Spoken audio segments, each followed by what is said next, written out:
Hello बच्चों, कैसे हैं आप सब। स्वागत है आप सभी का फिजिक्स बाय मास चैनल पर। बच्चों, आज हम एच.सी. वर्मा सर द्वारा लिखी गई कंसेप्ट ऑफ फिजिक्स में चैप्टर 2 फिजिक्स एंड मैथमेटिक्स के आगे के सवाल वर्कड आउट एग्जाम्पल से करने वाले हैं। ऑलरेडी बेटा लास्ट वीडियो में मैं आपके साथ में पहले 4 सवाल डिस्कस कर चुका हूं। आज समय है इस डिस्कशन को क्वेश्चन नंबर 5 से स्टार्ट करने का। सबसे पहले बेटा मेरी आप लोगों से रिक्वेस्ट है कि आप डायरेक्टली वीडियो सॉल्यूशंस ना देखें, जल्दी से आप पहले खुद से इन सवालों को अटेम्प्ट करें। जब तक बच्चा आप अपने हाथ से पेन नहीं चलाएंगे तब तक आप फिजिक्स नहीं सीख सकते। अगर आप ईमानदारी से फिजिक्स सीखना चाहते हैं, फिजिक्स से मोहब्बत करना चाहते हैं, तो बेटा I request to all of you, जल्दी से खुद से सवालों को सोल्व करें। फिर भी अगर डाउट रहता है तब आप इन वीडियो सॉल्यूशंस को रेफर कर सकते हैं। जब तक आप अपने हाथ से सवाल नहीं करेंगे तब तक आप फिजिक्स नहीं सीख पाएंगे। तो देरी ना करते हुए चलिए शुरू करते हैं क्वेश्चन नंबर 5 का डिस्कशन। यहां पर क्वेश्चन नंबर 5 में बेटा सर ने आपको बताया कि find the resultant of 3 vectors OA vector, OB vector and OC vector shown in the figure 2W4। Radius of the circle आपको आर बताई गई है, 3 वेक्टर्स बनाए गए, OA vector, OB vector and OC vector. 3 vectors को जोड़ना है बेटा।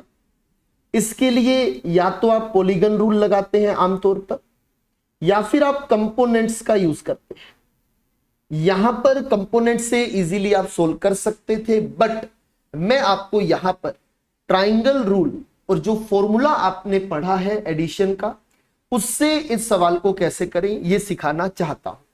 तो ध्यान चाहिए आप सभी का बेटा, फोकस करेंगे कि यहां पर OA वेक्टर, OC वेक्टर दोनों की लेंथ r के बराबर है।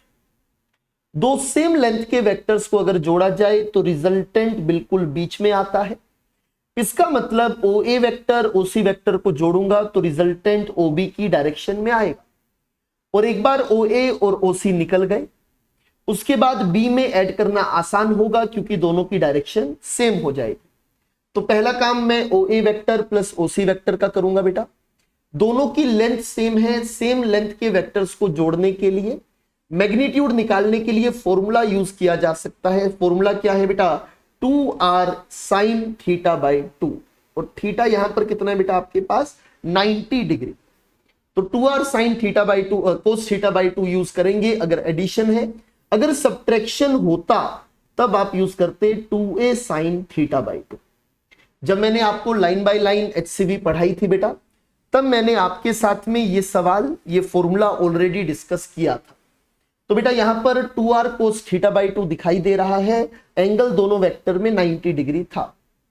इसके बाद में बेटा सोल्व करेंगे, एंगल 90 डिग्री बनेगा cos 45, cos 45 1/√2 होता है। 2 टाइम्स 1/√2, √2 बचेगा, आंसर आता है बेटा √2r। डायरेक्शन क्या होगी? डायरेक्शन होगी दोनों के बिल्कुल मिड में, एंगल बाइसेक्टर, जो कि OB की डायरेक्शन है। OB की डायरेक्शन में रिजल्टेंट आ गया। अब आपने R वेक्टर बताना है जिसमें OB वेक्टर में इन दोनों के रिजल्टेंट को ऐड करना है। इस बार दोनों में एंगल 0 डिग्री है, 0 डिग्री एंगल में डायरेक्टली एडिशन किया जा सकता है। तो एक तरफ वेक्टर बना √2r, दूसरी तरफ OB का मैग्नीट्यूड है r, दोनों को ऐड किया, आंसर आता है 1 + √2 multiplied by r। Direction OB की ही डायरेक्शन में रहेगी। उम्मीद करता हूं अच्छे से ये सवाल समझ आया होगा। आगे बढ़ेंगे अगले सवाल की ओर। क्वेश्चन नंबर 6 आपसे क्या कह रहा है? The resultant of vectors OA vector, OB vector is perpendicular to OA vector. कि जो रिजल्टेंट है वो आपको यहां पर बता रहे हैं OA OB का रिजल्टेंट OA के परपेंडिकुलर है, ऐसा बताया। तो आपको AOB एंगल बताना है, जो यहां पर इन्होंने ऐसा बनाकर दिखाया है। तो बेटा ध्यान से देखिएगा, आपका फोकस चाहिए मुझे यहां पर। इन्होंने कहा दोनों का रिजल्टेंट OA के परपेंडिकुलर मतलब y डायरेक्शन में। बेटा एक बहुत बड़ी बात बताने जा रहा हूं, अपने क्लास नोट्स में चाहे तो लिख ले। क्या है वो बड़ी बात? ध्यान से सुनिएगा। अगर आपको किसी वेक्टर की डायरेक्शन बताई गई, जैसे यहां पर OA वेक्टर OB वेक्टर को जोड़कर जो डायरेक्शन आएगी वो y डायरेक्शन में आई, तो ये डायरेक्शन सिर्फ आपको एक यूनिट वेक्टर नहीं बता रहा है, इसके अलावा साथ में एडिशनली आपको एक डेटा भी प्रोवाइड कर रहा है। कि कौन सा डेटा प्रोवाइड कर रहा है बेटा, ध्यान से सुनेंगे। अगर रिजल्टेंट वाई डायरेक्शन में है तो एक्स डायरेक्शन में इसका मैग्नीट्यूड 0 होगा। इसी बात को यूज करेंगे बेटा, दोनों वेक्टर्स को जोड़ेंगे, बी के कंपोनेंट्स कर लिए बेटा। ये टोटल एंगल थीटा है, तो इस तरफ बनने वाला एंगल 180 माइनस थीटा होगा। तो बेटा एक्स एक्सिस के साथ कंपोनेंट आ गया 6 cos 180 minus theta, and Y direction में आ जाता है 6 साइन 180 माइनस थीटा। तो यहां पर 6 sign 180 minus theta, 6 cos 180 minus theta, resultant किस डायरेक्शन में होगा, वाई डायरेक्शन में।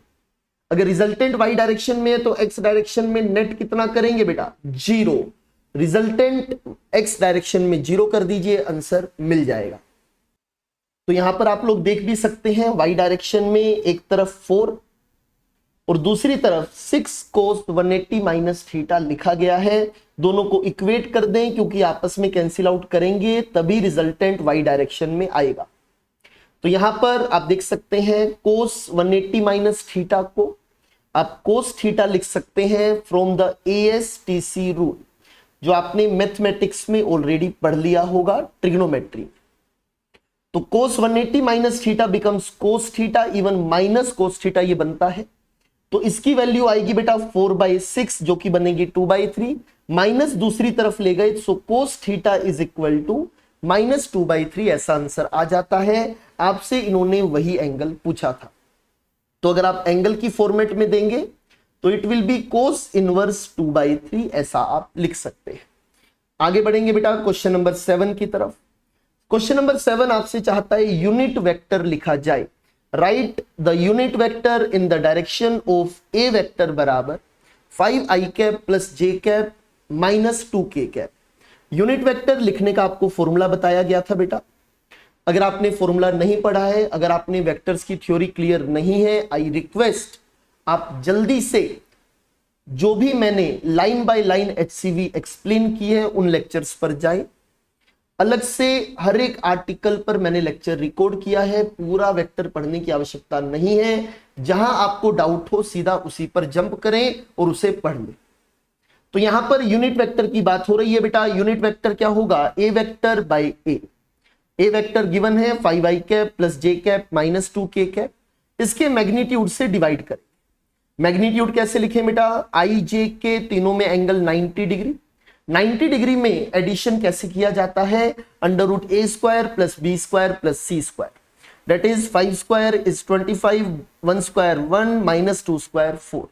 सोल्व करने पर आपको आंसर मिल जाता है। यूनिट वेक्टर यहां पर आप देख सकते हैं।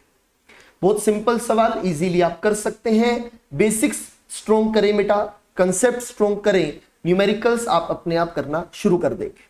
आगे बढ़ते हैं question number 8। If A vector plus B vector का मैग्नीट्यूड बराबर है A vector minus B vector के मैग्नीट्यूड के, तो आपको शो करना है ए वेक्टर और बी वेक्टर आपस में परपेंडिकुलर होंगे। आइए शो करें कि यहां पर आप देख सकते हैं बेटा a प्लस बी का magnitude is a square plus B square plus 2ab cos theta will be equal to a minus B का magnitude that is a square plus B square minus 2ab cos theta.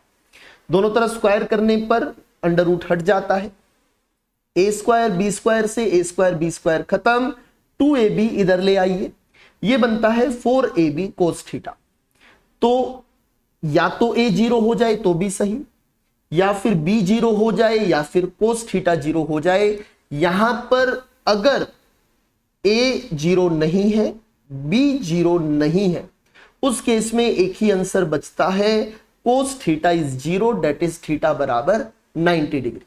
हालांकि यहां पर लिखा रहता तो और अच्छा होता, बट हम मान के चल रहे हैं कि a and b are non zero vectors. लिखा रहता तो और अच्छा हो सकता था। आगे बढ़ेंगे क्वेश्चन नंबर 9 पर। यहां पर आपको ए वेक्टर दिया है, बी वेक्टर दिया है, दोनों के बीच का एंगल बताना है। Find the angle between A vector and B vector. Angle बताने के लिए फॉर्मूला आपको सिखाया गया है, कोस थीटा बराबर A vector dot B vector divide by A B. ऐसा आप कर सकते हैं। तो यहां पर ए वेक्टर लिख लिया, बी वेक्टर लिख लिया। सबसे पहले इनका मैग्नीट्यूड निकालते हैं। 3 डायरेक्शन में कंपोनेंट्स हैं, मैग्नीट्यूड निकालेंगे। A square plus B square plus C square, 2 square 4, 3 square 9, 4 square 16, यह आ जाता है √29। इसी प्रकार बी वेक्टर का magnitude 4 square 16, 3 square 9, 2 square 4, answer आता है √29। इसके बाद डॉट प्रोडक्ट निकालेंगे बेटा। डॉट प्रोडक्ट कैसे करते हैं? आई को आई से मल्टीप्लाई करें, जे को जे से करें, के को के से करें, बाकी सब फैक्टर 0 हो जाएंगे।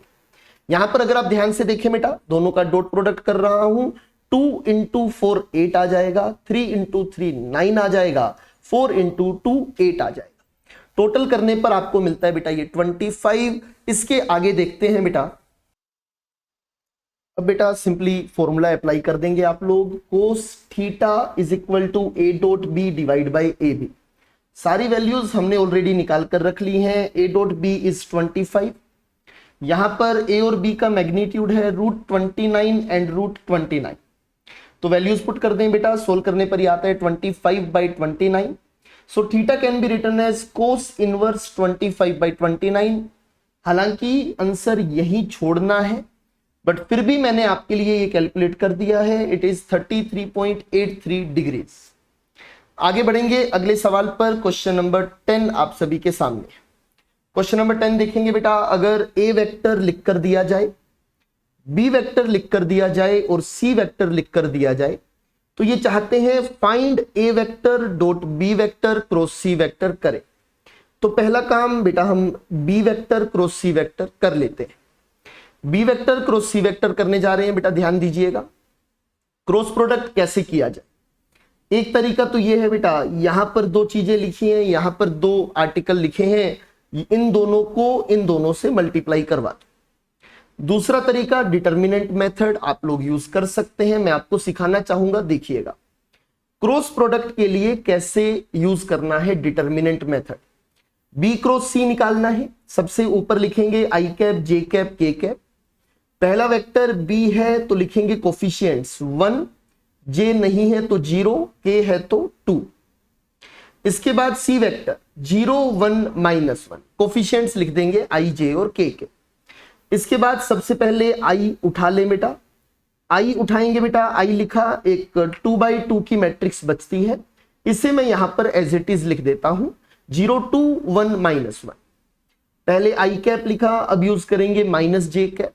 बेटा यहां पर आपके पास में ऑल्टरनेटिवली चलेगा आई cap -j cap plus K cap. Maths में मैट्रिसेस एंड डिटर्मिनेंट नाम के चैप्टर में आप ये सीखते हैं। अगर आपने पढ़ रखा है तो इजीली समझ आ जाएगा, नहीं भी पढ़ रखा तो जैसा बता रहा हूं वैसा फॉलो करें। प्लस लिखा बेटा, उसके बाद यहां माइनस लगाएंगे -j कैप।